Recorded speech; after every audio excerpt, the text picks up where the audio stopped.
My name is Cassidy Rowan. I'm a 32-year-old combat medic in the U.S. Army, just back from my third deployment. And I didn't tell a soul I was coming home. Not my mother, not my younger brother, not my stepfather. I wanted to surprise the one person who never forgot me when I was deployed, who mailed me handwritten letters, even when he couldn't hold a pen, steady my grandfather James Rowan.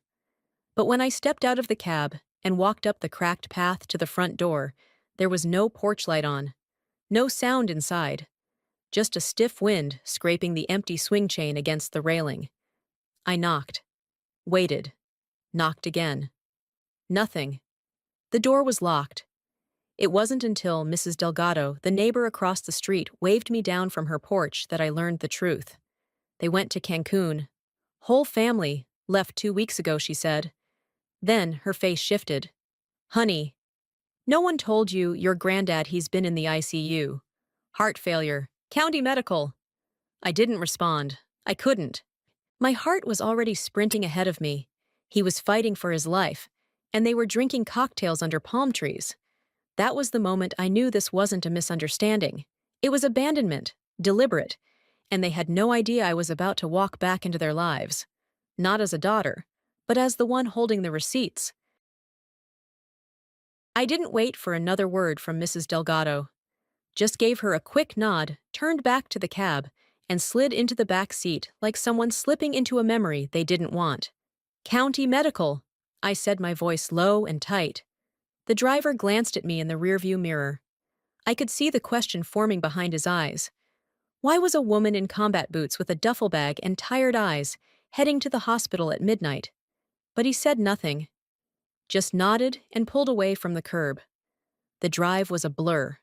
I kept staring out at the empty neighborhoods, houses glowing soft gold with living room lamps and flat-screen TVs. Families asleep or arguing or brushing their teeth, doing all the things families do when they aren't collapsing.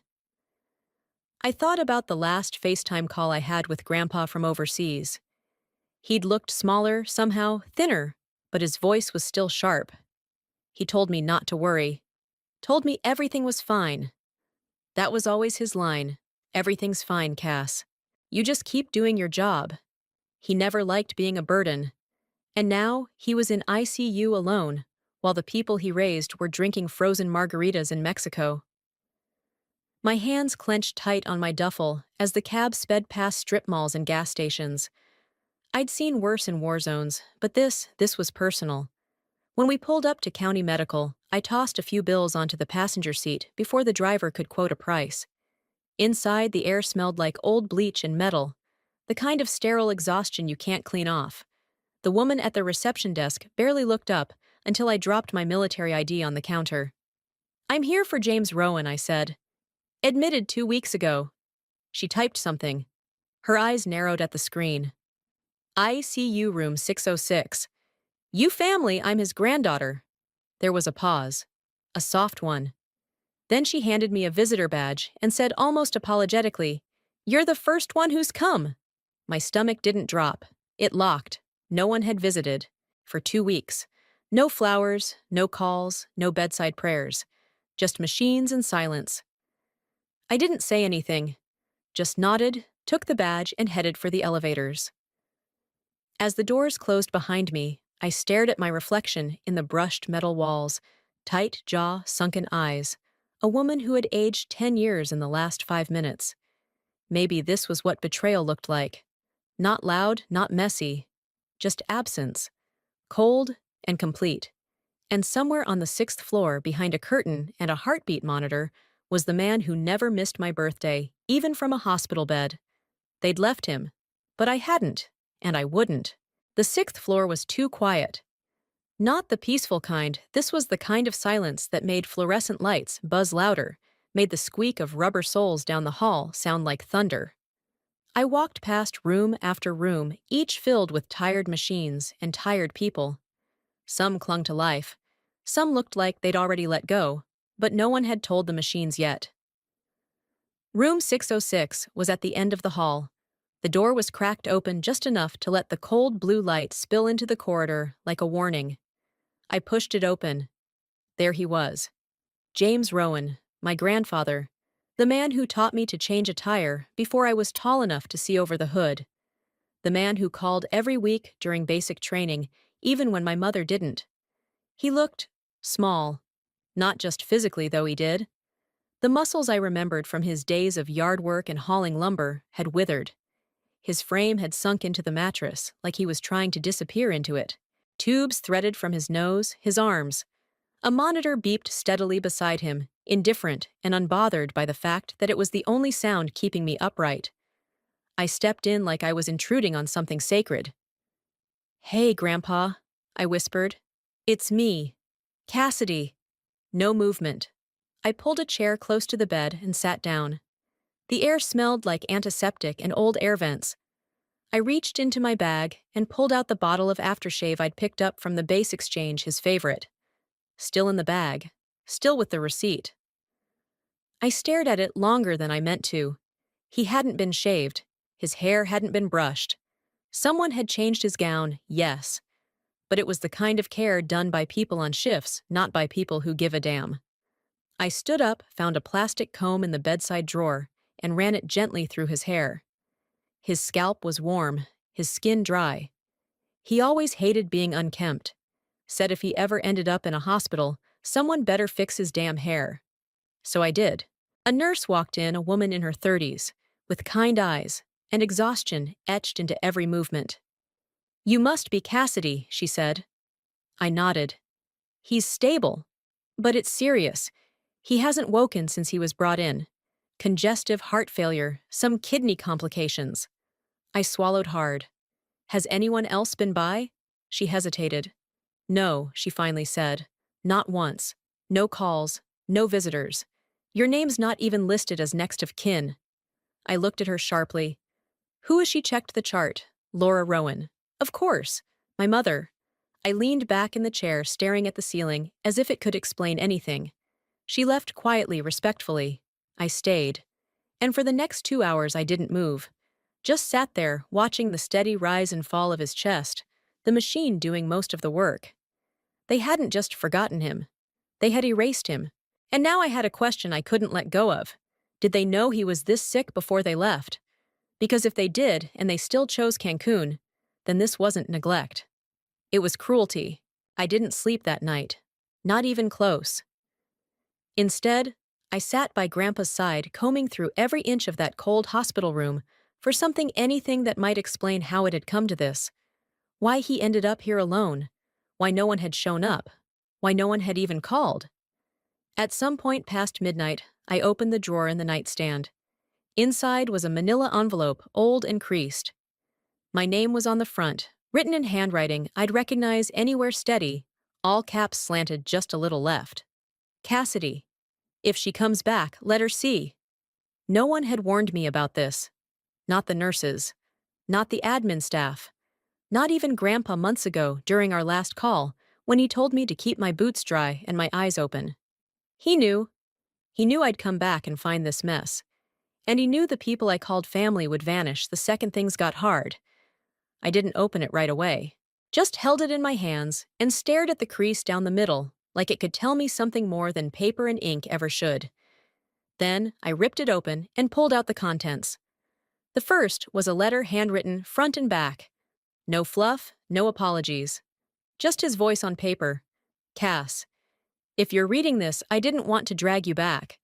But I knew if anyone would come, it'd be you. I didn't tell the nurses who to call because I didn't want anyone tipping off your mother. She'd find a way to twist it. She always does. You've carried more than your share, and I've let it happen too long. This time, I'm setting the damn chessboard myself. The legal stuff's enclosed. Carver has the rest. He'll wait until you reach out, no one else. Not Laura, not Troy, not Miles. Just you." I blinked, chest tight. Beneath the letter were 2 documents. The first, a durable power of attorney. The second, a medical directive. Both notarized. Both signed 11 weeks ago. Both naming me as sole agent for everything. Health Finances estate. My hands trembled. He hadn't just trusted me. He'd prepared for them to fail, and he'd made damn sure they wouldn't get to fail him again. I slid the papers back into the envelope, tucked it into my bag, and kissed the back of Grandpa's hand. It felt lighter now, less alone. Maybe that was just me projecting, but it didn't matter. On the way out of the hospital, I sat on a bench by the entrance and pulled up my phone. One bar of signal, barely enough.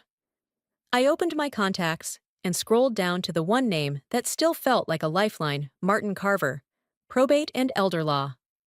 I hit call. The line rang once, then again. A gruff voice answered. Carver.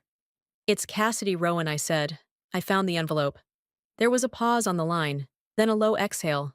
Well, he said, took you long enough. And just like that, the next chapter began. The next morning, I walked into Martin Carver's office with the envelope still in my bag, and a resolve that didn't need caffeine to stand tall. His office was exactly what I expected. Nothing shiny, nothing sleek. Just stacks of paper, a half-dead plant in the window, and a coffee mug that probably hadn't been washed since 2012. But he stood when I entered, motioned me in like he'd been waiting for this meeting longer than I had. Let me guess, he said. You read the letter.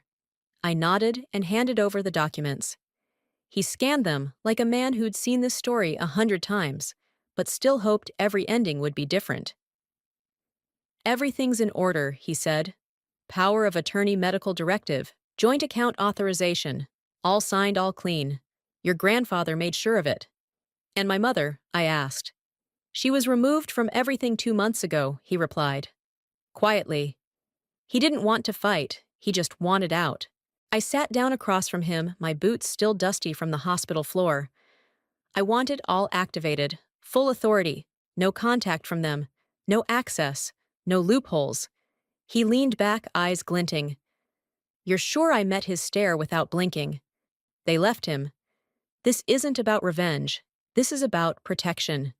Carver gave a small nod, then opened a drawer and started pulling papers. We'll send certified notices to the hospital, the banks, and the estate trustee. As of today, you're the point of contact for everything. By the time I left his office, I had a folder under one arm and a storm in my chest. At a red light on the way home, I opened my phone and created a new group contact, Laura Troy Miles. Then, I drafted one message. No greeting. No emotion. Just a link. Zoom. Noon. Mandatory. They were going to hear it not from lawyers, not through rumors, but from me. Because this time, I wasn't asking to be heard. I was taking back every part of him they had ignored. And I wasn't going to leave room for misunderstandings. At exactly 11:59 a.m. I clicked the link. My screen lit up one by one, first Laura in oversized sunglasses, with a mimosa in hand, pretending not to be caught off guard. Then Troy shirtless, sunburnt, holding a coconut like he was doing a travel commercial. Finally, Miles clearly annoyed, trying to angle his camera away from whatever resort bar he was parked at. Can we make this quick? Miles muttered. Wi-Fi sucks here. I didn't smile.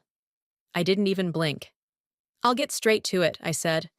As of this morning, I have full legal, medical, and financial authority over everything related to Grandpa James Rowan. Laura lowered her sunglasses slowly. Excuse me, I lifted the signed power of attorney into frame. This was signed 11 weeks ago. Notarized, witnessed, filed. It's done. Troy chuckled, but there was no humor in it. You're bluffing. You think so? I clicked my trackpad. A second later, their email notifications started pinging copies of the signed forms, court filings, bank notices, all stamped and confirmed. Laura leaned in like she was still auditioning for control. Cassidy, sweetheart, this feels very aggressive. We were going to involve you. No, I cut in. You were going to keep involving me the way you always have when it's convenient. When it's profitable. But you left him. You booked flights and ordered poolside drinks while he lay unconscious. Don't pretend that's love, Miles scoffed. So what now? You just cut us off? I nodded. Exactly. You're locked out. No access to hospital records, accounts, nothing. If you contact staff, they'll refer you to me. If you try to dispute it, my attorney is ready. Troy leaned forward, his voice low and bitter. You're out of line. No, I said, voice calm, sharp. I'm in charge. For once, they had nothing to say. Just three faces staring through a screen, realizing the game had ended and they'd lost. I ended the call before any of them could scramble for a rebuttal. Then I sat back in silence, letting the weight of it all settle. This wasn't about winning. It was about drawing a line, and I had drawn it in ink no one else could erase. That night, I didn't sleep. Not because I was upset, because I was focused. I sat at the kitchen table Grandpa built with his own hands, still scarred from years of hot mugs and Sunday crossword puzzles, and opened my laptop. If they thought this was about power, they were wrong. It was about proof. Receipts, transfers, voice messages. I'd spent years sending money from deployments marked for Grandpa's prescriptions for utilities for groceries. But when I pulled the statements, the truth was louder than any accusation I could make.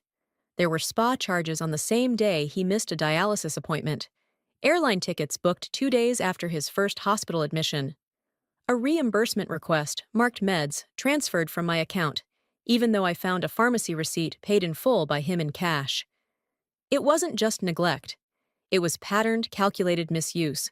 Fraud with a family photo attached. I built a spreadsheet, cross-referenced every expense with every withdrawal, color-coded, dated, attached images. My cursor didn't hesitate. By morning, I had 63 labeled files. One folder, proof, misuse of funds Rowan family. I backed it all up, cloud flash drive, encrypted hard drive. I wasn't taking chances. I'd seen people like them talk their way out of worse. But not this time. Not with paper trails. At 9:15 a.m., I sent it all to Carver. His reply came fast. "This is good. Very good. Want to take it to court?" My response was simple. "I want to take it all the way." Then I made one more move. I opened my banking app, selected every card and account that had been linked to any Rowan other than James or me, and froze them. It asked me to confirm. I did. Without blinking. A minute later, my phone buzzed. A missed call from Laura. Then another from Miles. A text from Troy, "You're dead to me." I stared at that one longer than the others. For someone who hadn't texted me in over a year, he sure had energy now. I smiled without humor and shut off the phone. If they wanted access again, they'd need more than words. They'd need accountability. And I was done waiting for them to find it on their own. Grandpa passed quietly just after 2 a.m. No machines cried out. No sudden movement. Just one long exhale, like he was finally letting go of everything he'd been holding in. I was there. I held his hand, told him he wasn't alone, and stayed long after the room went still. We buried him beneath the tree he planted when I was born. A modest service. The flag he earned folded tight. No scripted eulogies, just a few neighbors and veterans who actually showed up. No one else from the family came. They sent flowers. I sent them straight to the hospice wing. That week, I finalized the paperwork with Carver. The court granted me full control, medical, financial, legal. Laura, Troy, and Miles were stripped of all rights to his estate. No contest. No appeal. I didn't spend the inheritance. I used it to start something better. The Rowan Foundation now helps elderly veterans like him, those left behind by the very people who once promised to care. We pay for heating prescriptions, even emergency relocation when families disappear. Quiet work, the kind that matters. I stayed in the house, kept his old chair, brewed coffee in his chipped mug. I still sit out back most mornings, wrapped in the flannel he used to wear on Sundays, listening to the wind shuffle through the trees. People ask why I did it. Why I didn't just walk away and let karma do its job. Because love doesn't wait around, hoping justice shows up. Love becomes the justice, and he deserved that. So I showed up, I did the work, and I made damn sure the people who failed him never got the chance to rewrite what he left behind.